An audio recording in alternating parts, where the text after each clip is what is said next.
When I was appointed back in 2005 in the United States, I became only one of 12 stably appointed exorcists in the entire country. And the church says the best way to learn the ministry is to be mentored by a seasoned exorcist. Well, there weren't that many in the United States, so I spent 3 months in Rome and found a Franciscan priest who'd been doing the ministry for about 25 years at the time. And then he allowed me to kind of shadow him.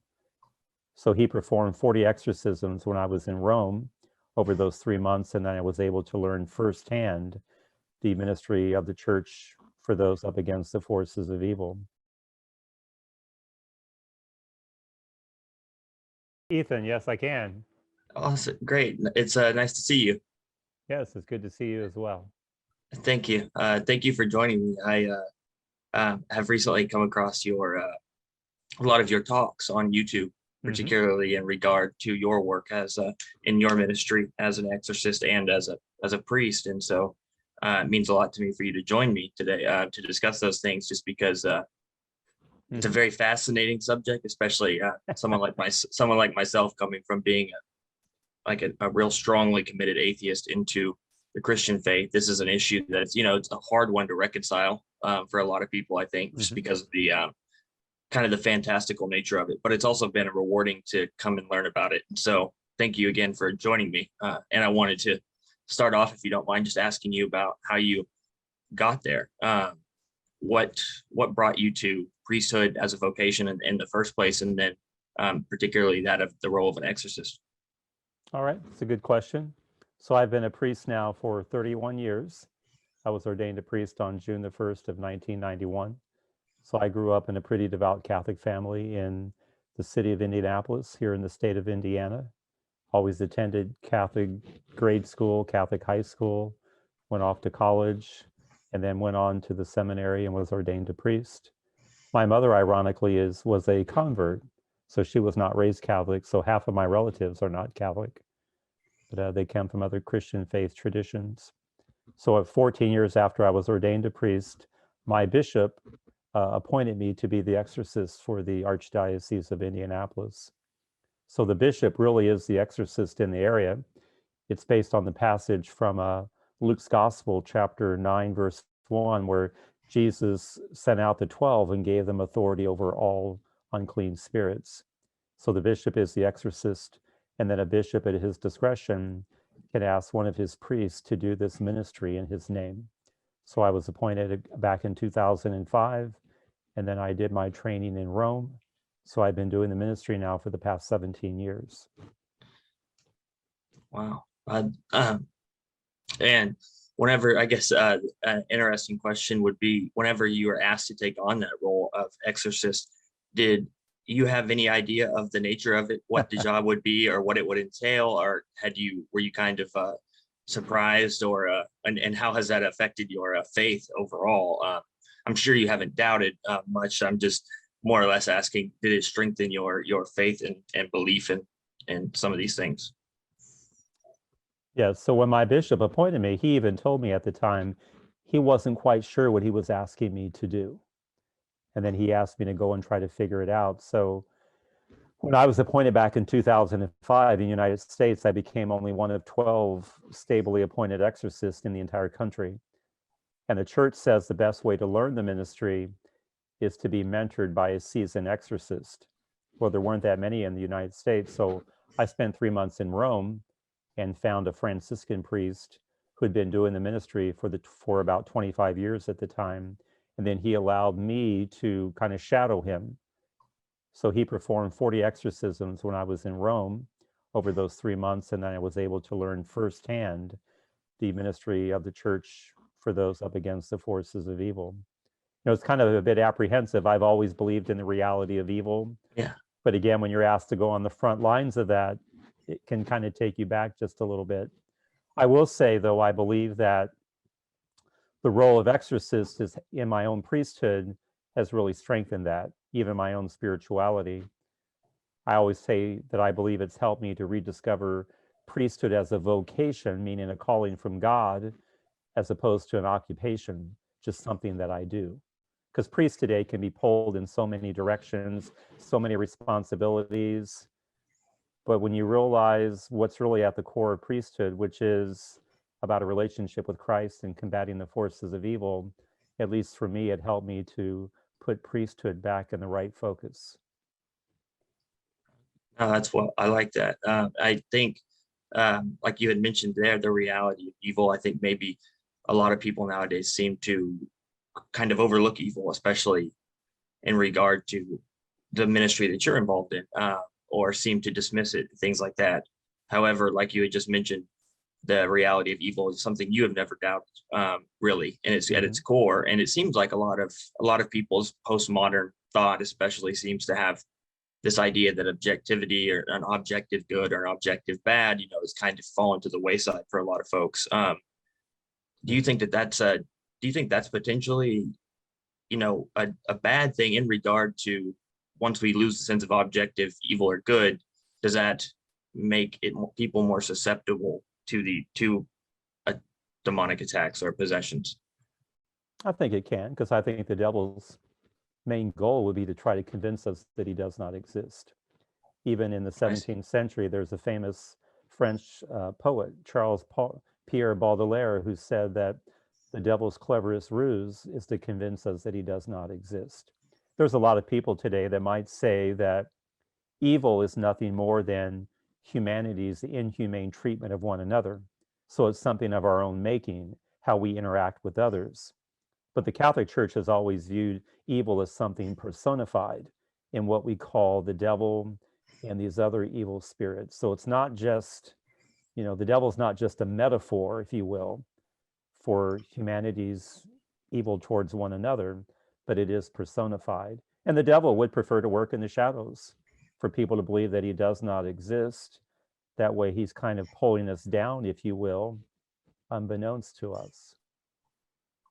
Yeah, that's well said. I've kind of heard it stated before by some bishops that I've listened to, is kind of the notion of a parasite, where the good is always takes front and center, of course, and the good is where everything comes from. But evil is kind of an active parasitism, where it's got to lurch on and kind of leech off of the good in order to feed itself.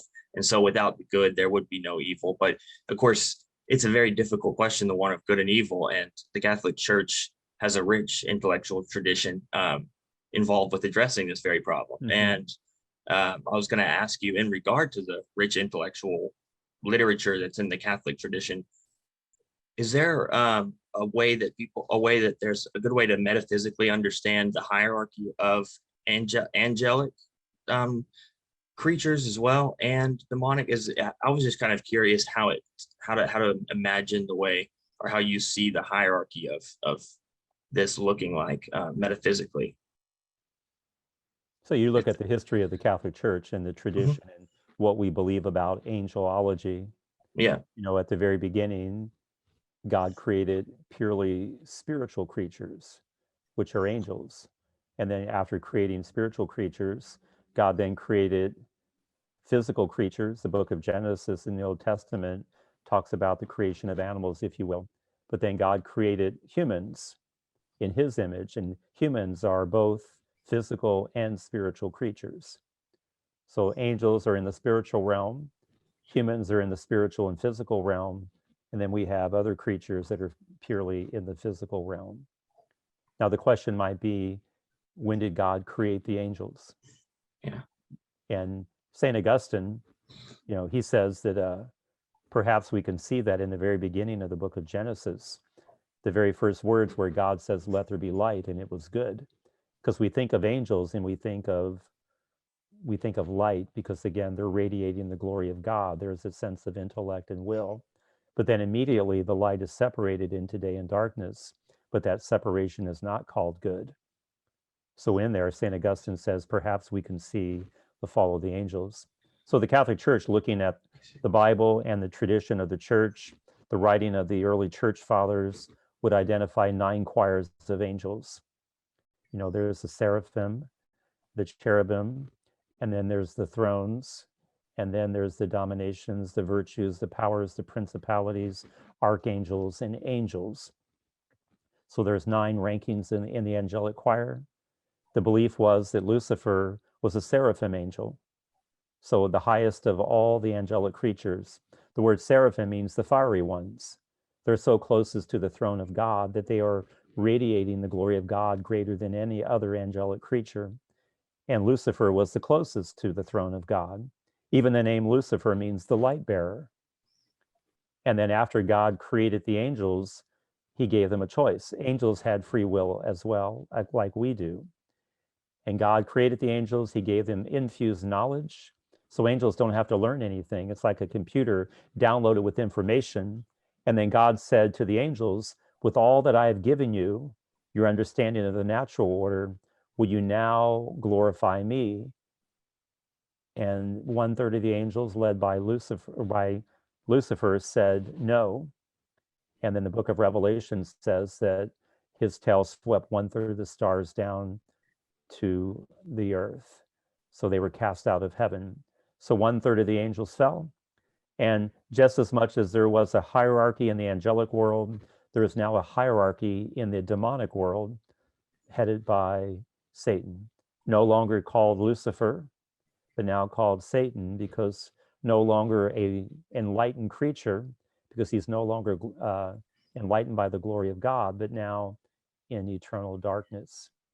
So there isn't a hierarchy in the angelic world, and there is a hierarchy within the demonic world. No, thank you for explaining that. Just because I've never really, it's a unique teaching that the Catholic Church offers on this stuff, and I think a lot of people do shrug off the notion of angels and demons because of how invisible they are, and so Yeah. people kind of long for a way to make them palatable, or some way to merge logic in their mind. At least for myself, was to find a way by which to couple what used to be a purely logical worldview with one that also accepts something so outside the availability of the senses. But I found the way of doing that was kind of to look at those metaphysical writings and just the early church fathers, like you mentioned, Augustine. Those have been interesting ways to kind of learn about what the tradition means. But it's definitely a lot different than a red demon in a costume with a pitchfork. Like the way that it seems to be conceptualized, the way you describe it, it seems, it's a little bit more serious than that. Absolutely, because angels, again, as purely spiritual creatures that have intellect and will, they don't have a physical body like we do. So, but a demon can play on a person's memory and imagination. And that's usually where we get these images of Satan throughout history. Certainly the devil doesn't have, the pitchfork and the horns and the hooves. But again, those are images that we carry with us down through human history. Exactly. Yeah, exactly. Symbolic way of representing all of that which evil kind of is as an essence.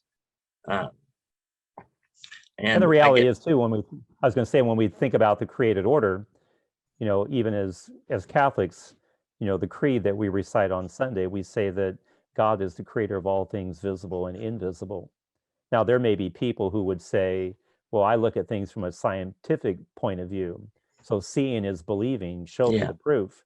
But if you're a person of faith, you begin from the notion believing is seeing. So it's just a matter of where one is beginning. Is one beginning from a more scientific approach or more of a faith spiritual approach? Yeah, exactly. It obviously heavily requires the utilization of faith, which is a hard thing for a lot of folks to grab onto, at least for the way I used to think about things. I was wondering to myself, how would I share this with others who would have the same issue of trying to conceptualize what the spiritual world looks like.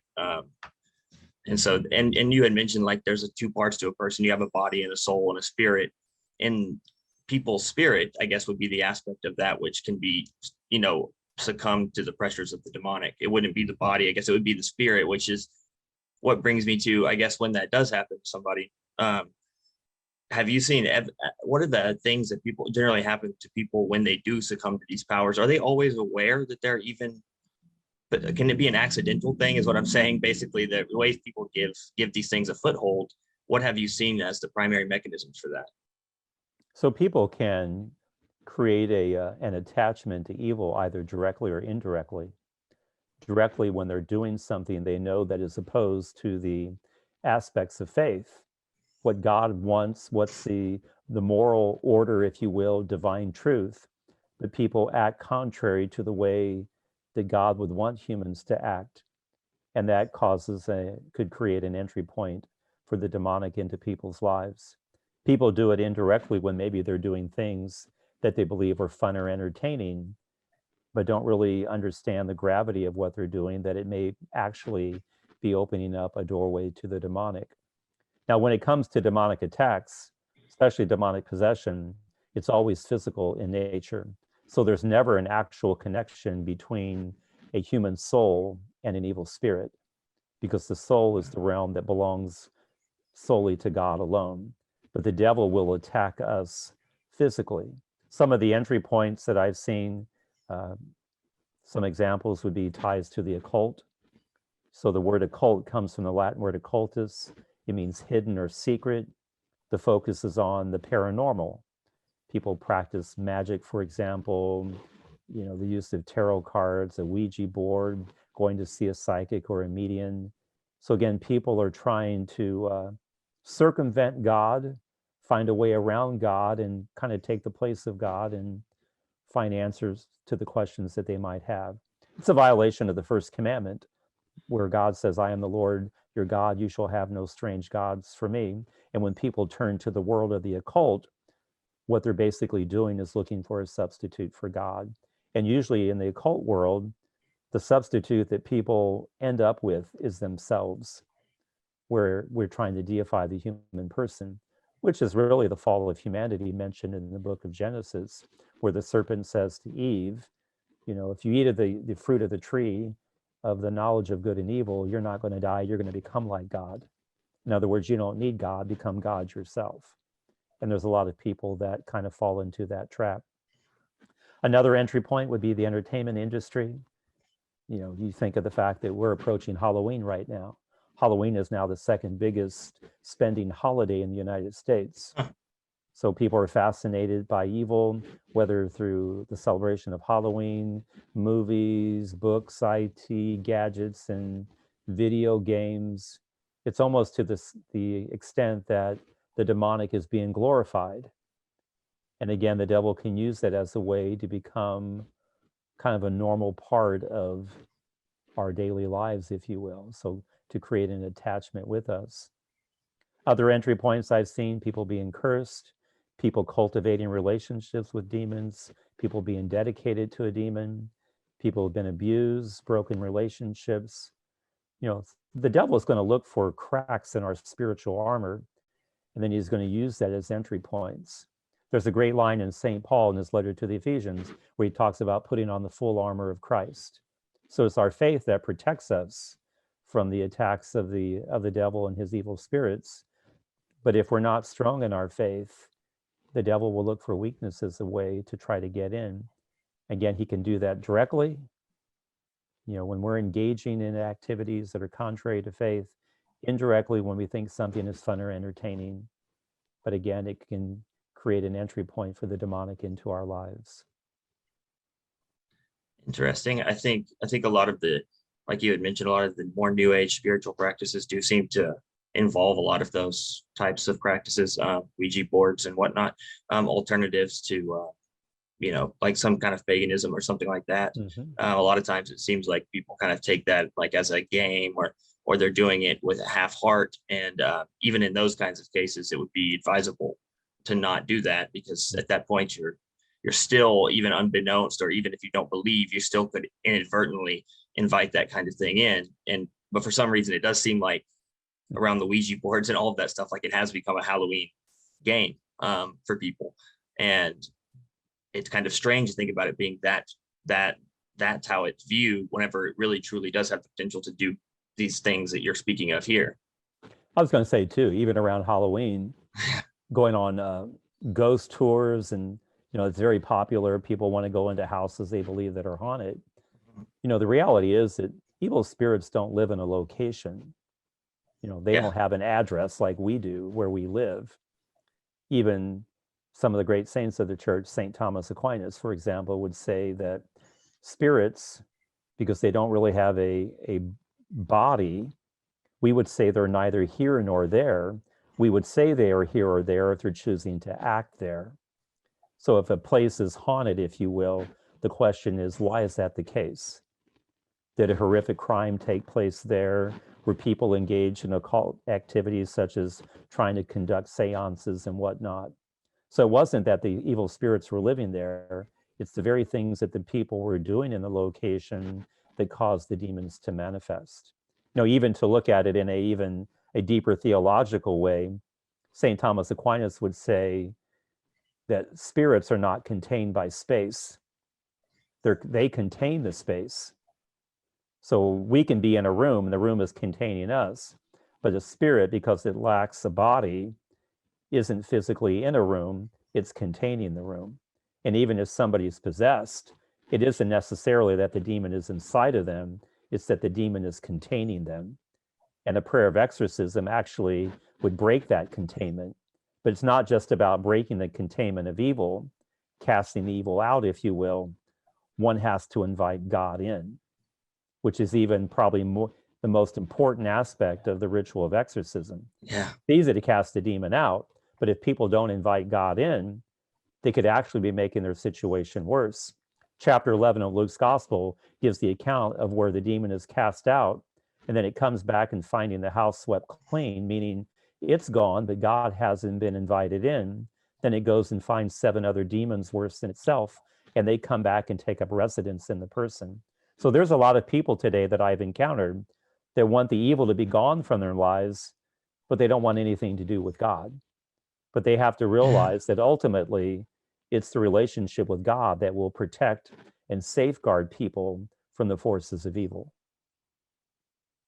That's fascinating. You mentioned that verse. I was going to ask you about that, just because when you read through Luke's Gospel, you read that verse and it's quite enigmatic for some, especially for myself, learning about this kind of. I mean, I know of the Christian teachings and traditions and the Protestant side for the most part, but reading back to the Bible now, coming across that passage particularly, I was going to ask you about what does that mean? And I mean, you kind of answered it there, that you almost have to, you can't just get rid of unclean without replacing it with something clean.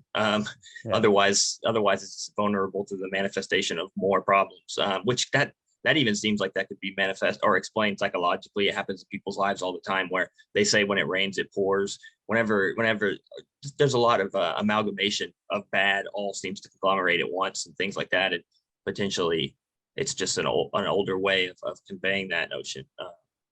But I was going to ask you about that verse essentially means that, you have to turn towards the good, towards God, to break free of that hold. And one might say not just turn towards the good, but turn to good itself with a capital G, which is God. Even in the New Testament, someone refers to Jesus as good teacher, and he gives the line, "Why do you call me good?" There's only one good, and God alone. So the goal of the human life is to have that connection with God. So God created us, and then God gives us the choice to either embrace him or to walk away. The human person has free will, but there are consequences of the choices that we make. You think again of the story of Adam and Eve. They had free will, but the consequence of them rejecting and being disobedient to God was to be cast out of paradise. So we do have free will. We can do what we want, but there are consequences. I think people today sometimes want to do whatever they want, but they don't want there to be consequences. I even had a ghost hunter one time who contacted me, and he was saying, I was in a place that was haunted with these evil spirits, but when I left, I told the evil spirits they had to stay there and they couldn't follow me home.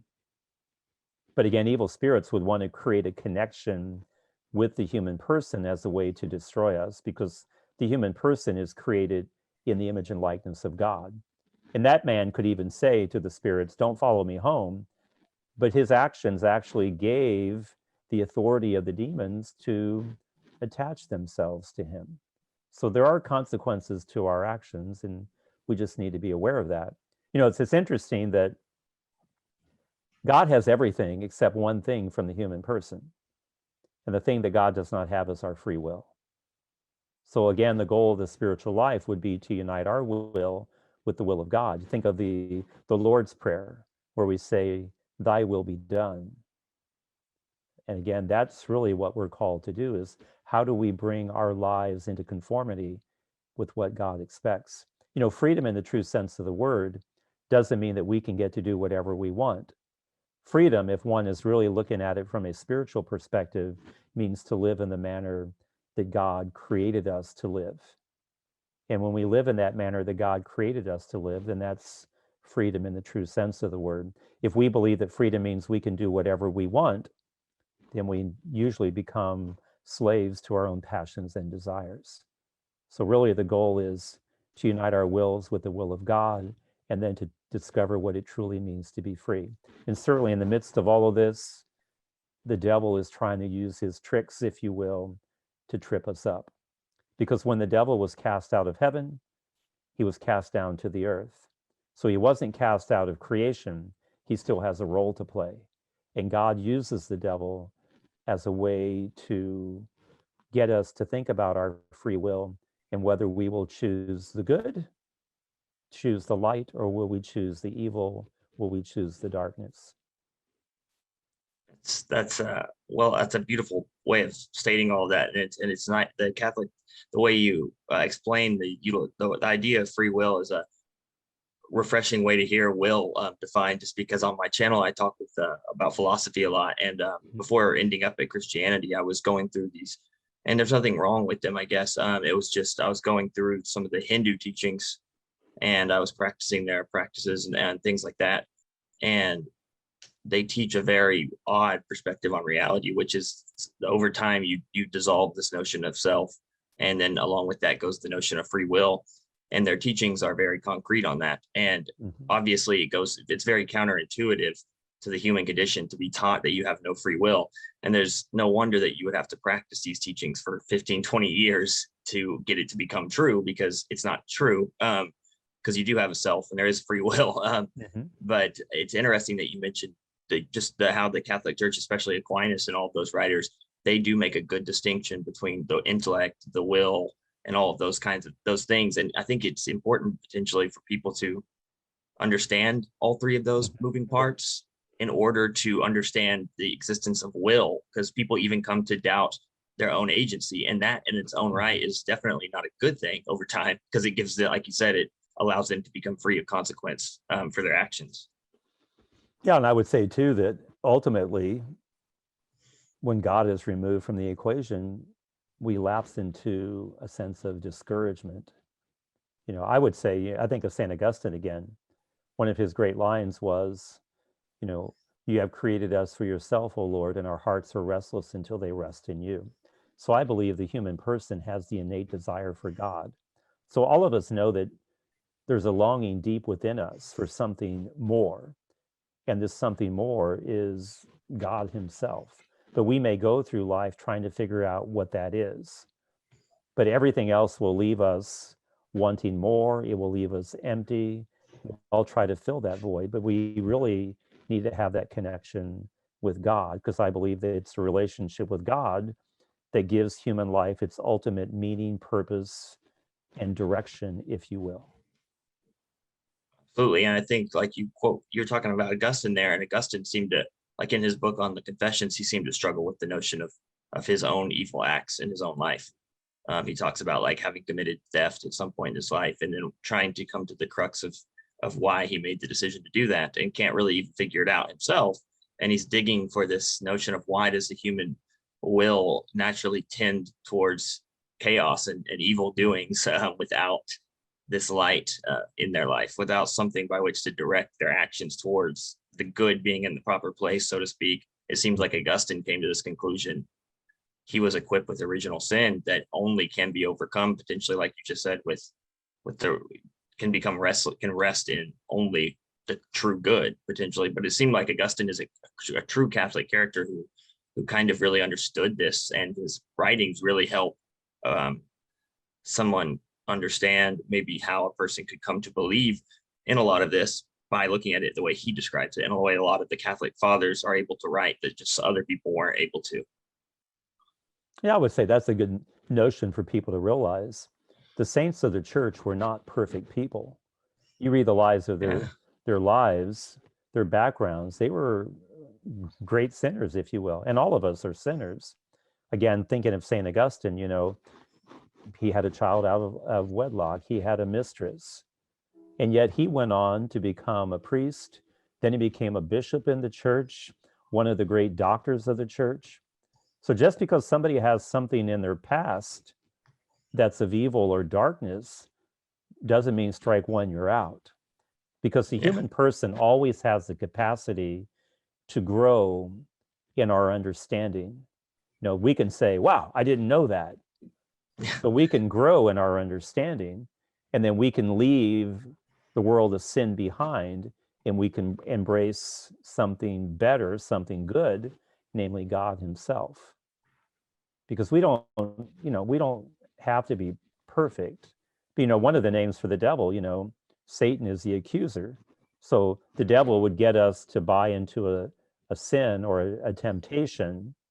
And as soon as we give into it, then there's the devil bringing about this sense of guilt. Look at what you've done. You think you're a good person, but you've done this.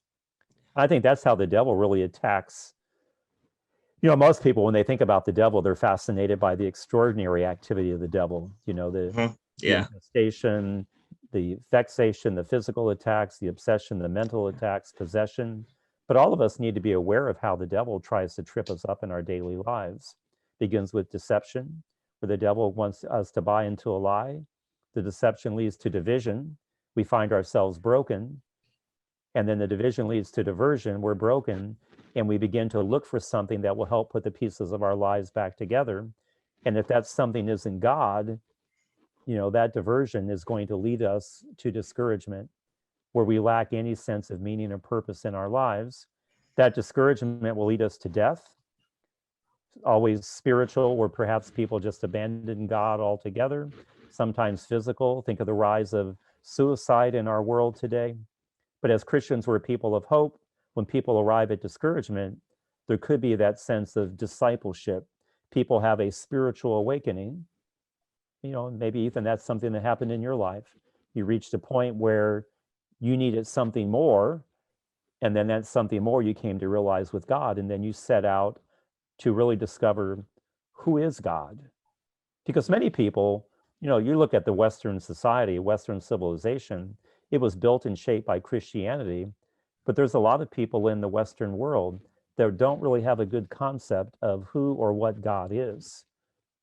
Yeah. And when we really take the time to take it to a deeper level, then I think a spiritual awakening does happen. And then we begin to say, well, God does have a place in my life.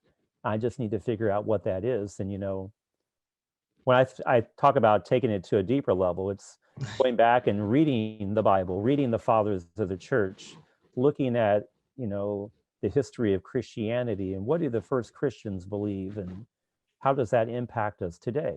As Catholics, we would say that our faith is a three-legged stool, if you will. Some Christian traditions would say we look to Scripture, but as Catholics, we would say we look to Scripture, we look to the Bible. That's one of the three legs on the stool. But we also want to look at the tradition of the church with a capital T. The early church fathers, how did the early Christians practice their faith? And then the magisterium, the teaching, the authority. So the church leaders, the theologians, and all of these three work together to give us a solid foundation on which to build our faith and discover God for who he truly is. Yeah. No, that's really well said. That's a excellent way to make all of that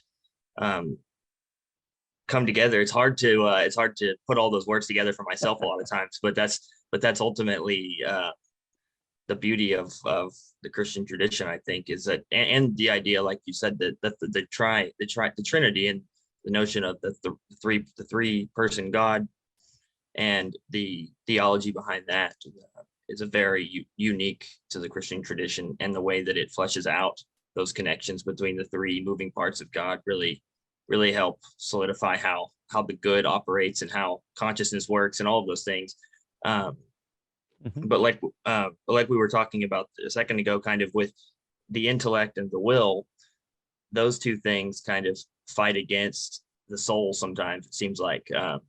Where if you become too not if you're driving yourself to gain knowledge for the sake of knowledge, it turns into conceit. If you are doing certain things, it seems like it compounds. And I was wondering, yeah, I guess as you turn your will away from the good, from God, towards something that's not, and you're doing that knowingly, over time somebody could probably build up like a self-deceit that's so high that they would become unaware that they're even acting out of accordance with what the good is. Does that make sense? It does, because I think you think of the intellect and will, the more that we think that we know, that maybe we inflate our own egos, our sense of Yeah. pride. It's like, well, it's all about me. It's what I know. It's what I'm capable of doing. The focus becomes on us. As you were talking, it made me think of the line in the New Testament where Jesus says, unless you become like this little child, you cannot enter the kingdom of heaven. Mm-hmm. You think of a child in the sense of simplicity. Sometimes as we get older, we get to be so complex. But really, when it comes to our relationship with God, we have to bring it down to the most basic level. And the most basic level is God created us. God is our Father. We are all God's children. And God desires us to be with him forever in heaven. You spoke about the Trinity, the persons of the Trinity, the Father, Son, and Holy Spirit. They're united in their love for one another. Love is what holds them together. And then that sense of love has to be found within us so that one day we can be united with God in heaven in eternal life. But sometimes I think we try to, as humans, we get older and we try to overthink things so much that we make them complicated. And in reality, what we do is, rather than closing the distance between ourselves and God, the distance becomes even greater. And Yeah. that can cause people then to lapse into unbelief. I If you think see. of children again, a parent says something to their child, they're like, okay, then they bounce off and go and play and do whatever they do. Whereas we get older, then we want to debate and question everything. Yeah, exactly. Yeah, then we want to do that, and then the ego becomes a kind of a vicious enemy for some, for all of us, really. I would have to say, at some point or another, pride seems to manifest itself in one avenue or another, even if you're consciously trying to prevent it. The original sin of that aspect of it always kind of shows up some way or another, which is an interesting thing. The whole notion of that, but one of the things that it seems to me the Catholic Church does really well is captures that transcendent element of beauty, like you were talking about love there. Another transcendental, I guess, would be beauty for a lot of people, and that's kind of an ineffable concept. It's kind of one of those things that draws people in. That's kind of unexplainable for a lot of people, and it's objective for a lot of people. I mean, I guess people say beauty's in the eye of the beholder, but it seems to me like potentially it's not. Potentially it's objective, and it's outside of being, kind of like Aquinas would say. And I'm saying that to say, like, whatever I notice or whatever I see, I've heard exorcism or just the demonic talked about, it seems like there's an aversion by those who practice the demonic. They have an aversion to the objective beauty, and it's kind of, that's an interesting archetype or an interesting pattern that's in the Bible, I would assume, and also just in real life. And I wanted to ask you just about the notion of beauty, and how do you see it degraded whenever people do turn away from it? It's obviously there's an aversion that people have towards it, and that's an interesting way in which the demonic can manifest. I wanted to ask you about that, what you think about that. Yeah, because when I think of beauty, it's not just physical beauty, it's the fact that the human person is unique. So in the story of creation, God created man, male and female. He created them in the divine image. He created them. So the human person reflects the image of God. And what is that image? We have the capacity to love. But when I think of beauty, I think again of that notion of love and goodness. Now, the demonic would want to distort that. If you think of when people become possessed, how does the demon treat the human body during possession? it's animalistic in nature. So the beauty is kind of gone. There's the growling, the snarling, the hideous look on the face that the demon is reflecting. So it's, rather than beauty, it's really ugliness, if you will. It's not the goodness, it's really the evil, the darkness, the bad. So it's everything that is contrary to God. So when we see a person possessed, we're beginning to see a glimpse into the world of Satan and his demons. Again, beauty means to be connected with God. You know, I always say to people, you know, when the scripture says that we're created in the image and likeness of God, what does that mean? We have God's eyes or ears, you know. When a child is born, they always say it looks like mother or father. But to be in the divine image means that we have the capacity for love, for goodness, and for beauty.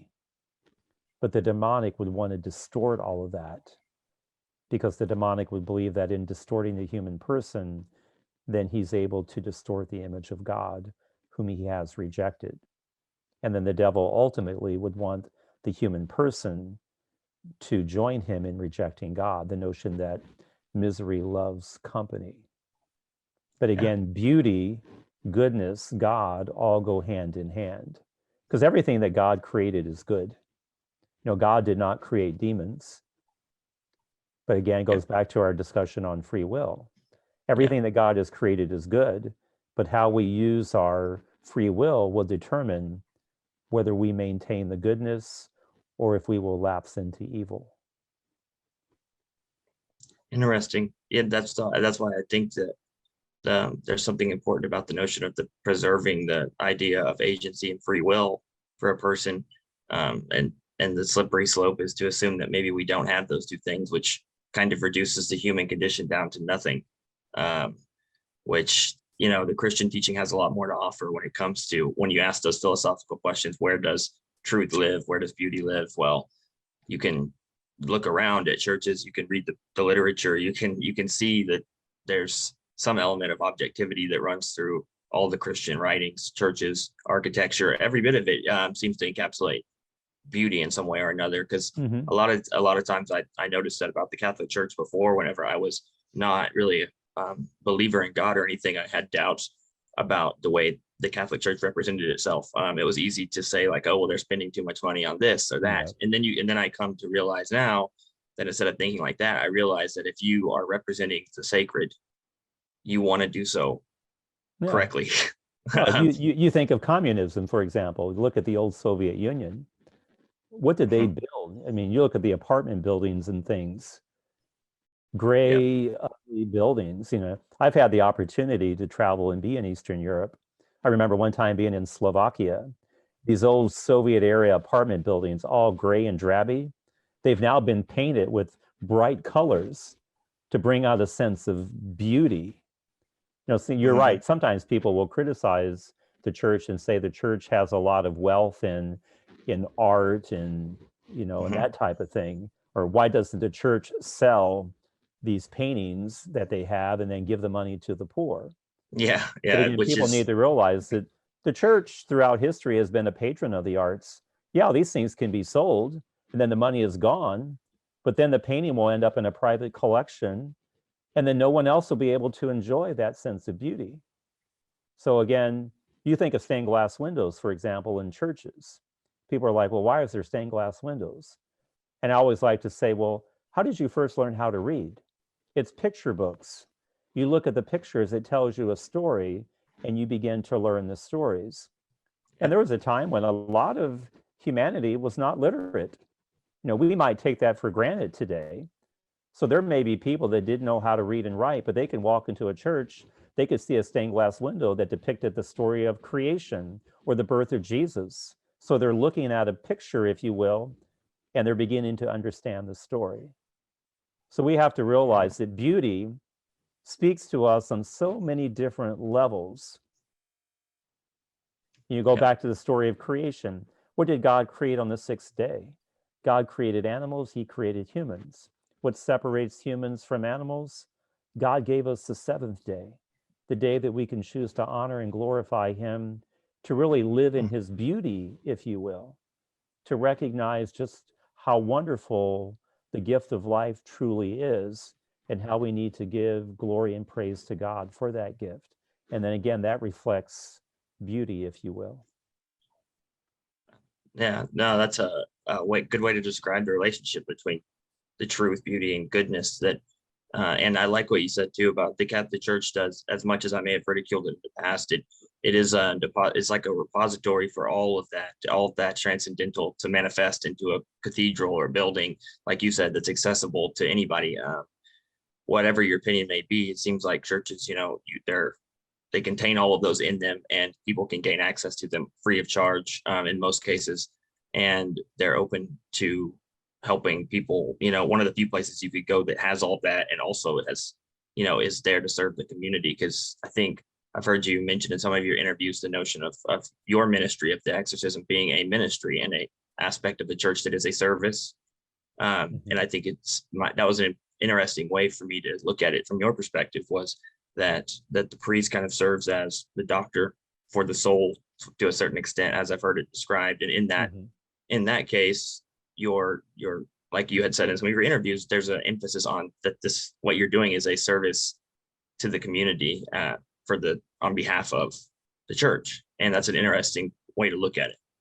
Yes. And that ministry, as you go through it today, I know you've been in it for several years now.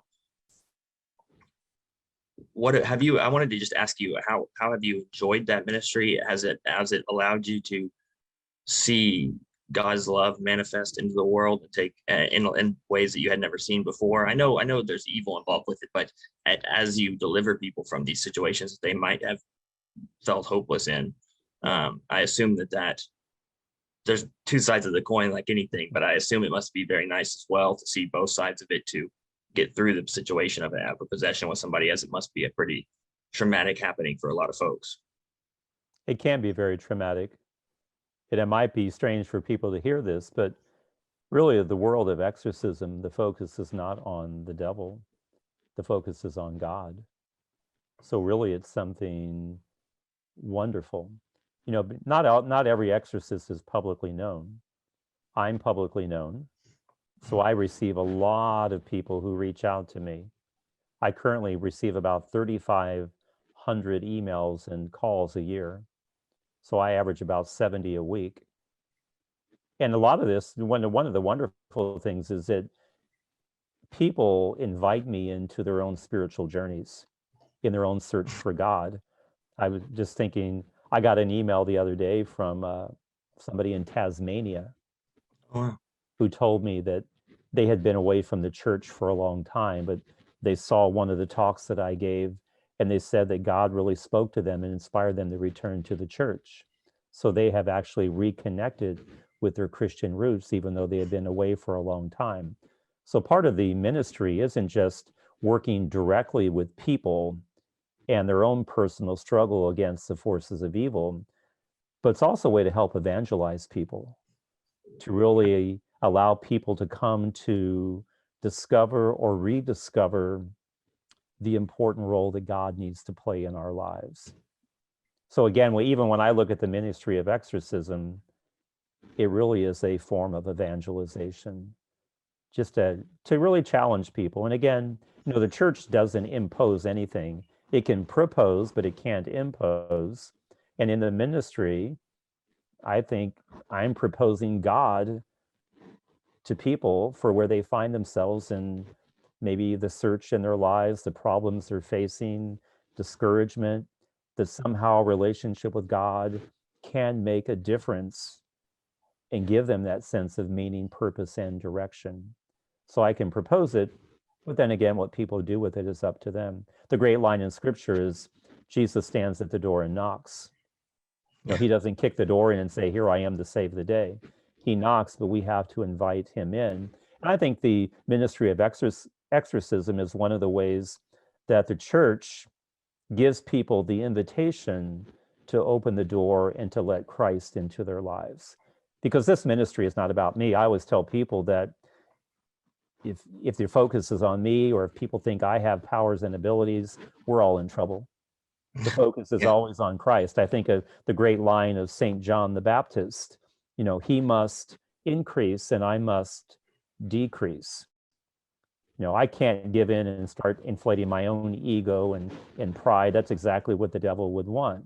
But it's always pointing others to Christ and what a difference that relationship can make in people's lives. Yeah. Once again, it's really well said. It's an excellent description of that. I think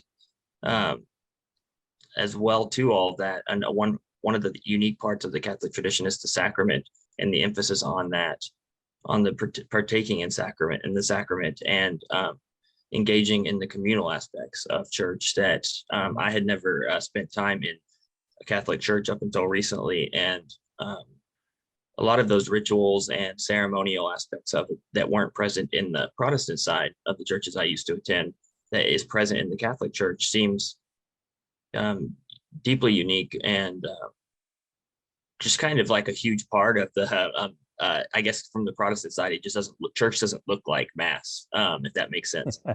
Yeah. And I don't mean that in a bad way. I actually mean it in the opposite way. For now, like now seeing the intentional importance of ritual and carrying on of tradition, something I didn't see the importance of before. And in relation to, I mean, you're also just a priest as well as an exorcist. From what I understand, and I think the role of the Catholic, like in the Catholic Church, the role of the priest is a lot different maybe than a preacher in a Protestant church. But I wanted to ask, how do you see the role of the sacrament and of the ceremonial nature of the Catholic Church? Is that something that people can partake in? And is it as people partake in that, does it help them develop and strengthen, I guess, the protection against the things that may tempt them away from it? I guess attendance to regular things like that, engagement in these rituals. People sometimes may not see the importance of that initially, but there is some importance to doing that to keep yourself in a good place of grace, I would assume, right?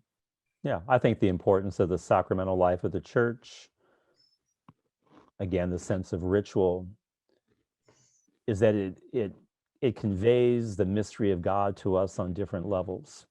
We were talking earlier about beauty, if you will. And sometimes, yeah, we can read the Word of God and we need to read the Word of God, but sometimes we just need to be in the presence of God. And again, so you think of the churches as sacred spaces and the artwork and the things that are in there. We go in there, we don't have to say anything.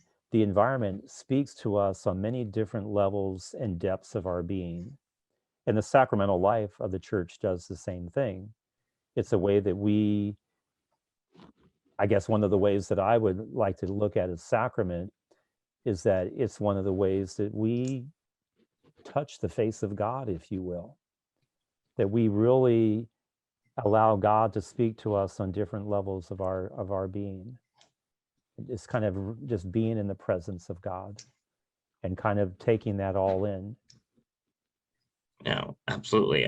I've come to find it really interesting and unique to participate or like to go to Catholic Church and to be a like a participant in the ritual of Mass. Just it seems like it does have a deep liturgical history, which obviously it does, but it does seem uniquely interesting to participate in the ceremonies. They seem to be unique in their way of conveying all of those transcendentals, like you just highlighted. I was going to say too that one of my favorite definitions of the word sacrament is that it's a doorway to the sacred. So it's a way that we really enter into the mystery and the sacredness of God and God's grace that he wants to bestow upon all of us. It's one of the ways that we can kind of shut off our thinking, that all the times maybe we're thinking about and trying to digest things, and rather than thinking, we just learn to be in the presence of God. I really like the definition of what's the name of God. And the Bible tells us, Pharaoh says, or Moses says to God, when I go to Pharaoh and I say, this is who sent me, who should I say?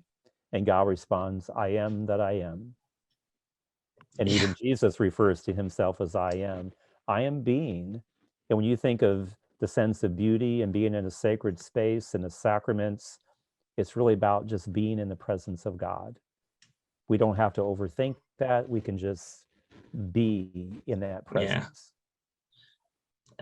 Yeah, that's the ineffability of the conception of God that you're describing is something unique too that I've discovered. And like you said, it doesn't require a lot of effort, I don't think. And it's a lot simpler maybe than sometimes it may seem, that's for certain. But there's definitely a good reconstituting of what God looked like as an image in my mind, when I think of it as the nature of being itself, as opposed to an invisible person in the clouds kind of thing. Yeah, I was going to say a lot of people have that image.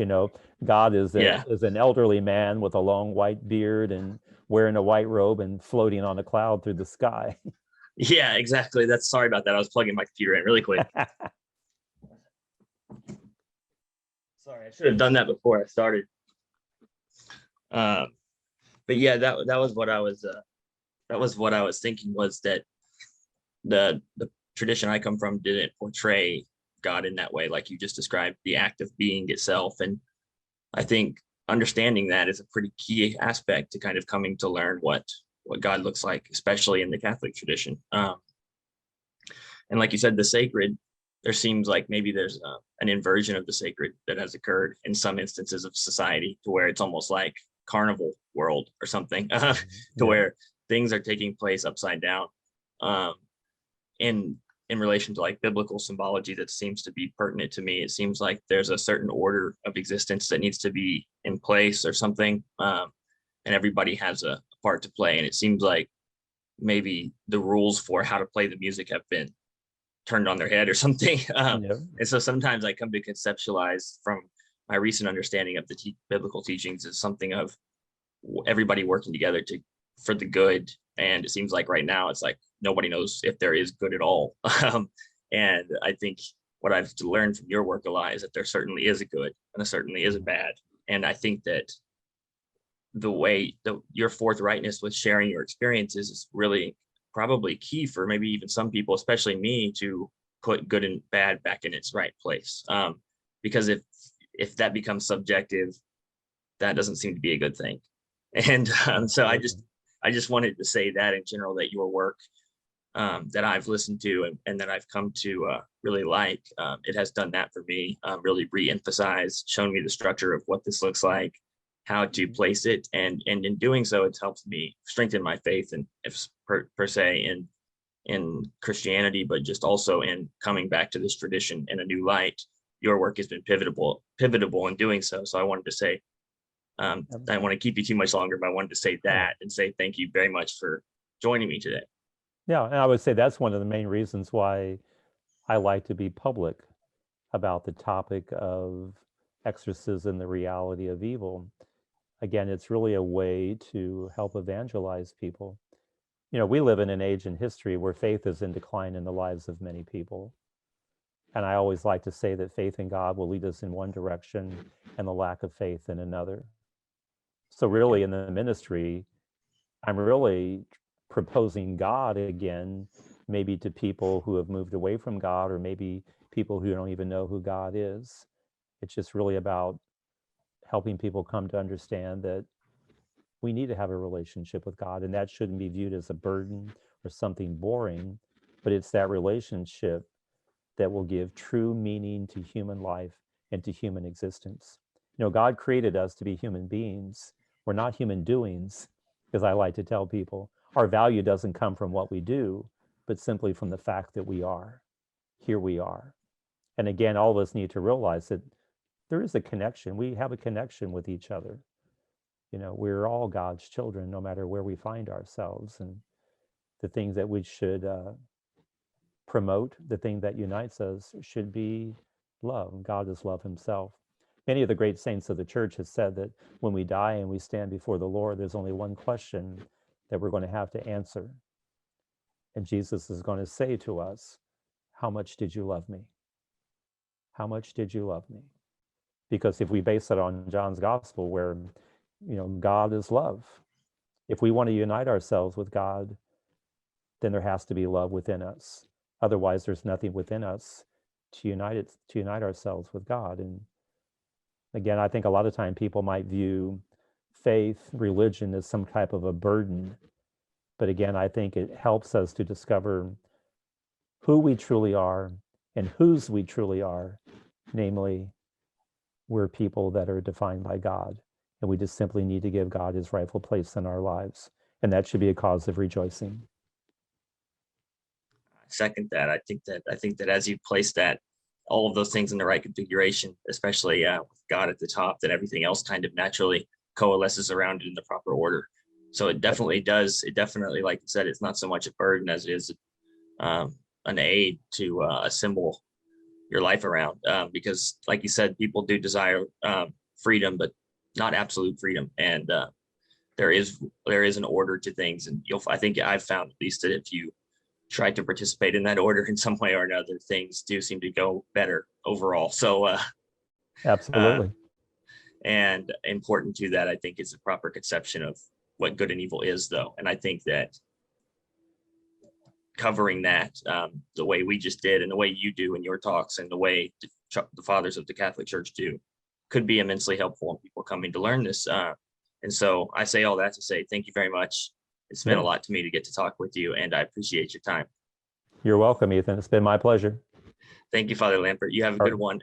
All right. God bless you. Take care. Bye. You too. Bye.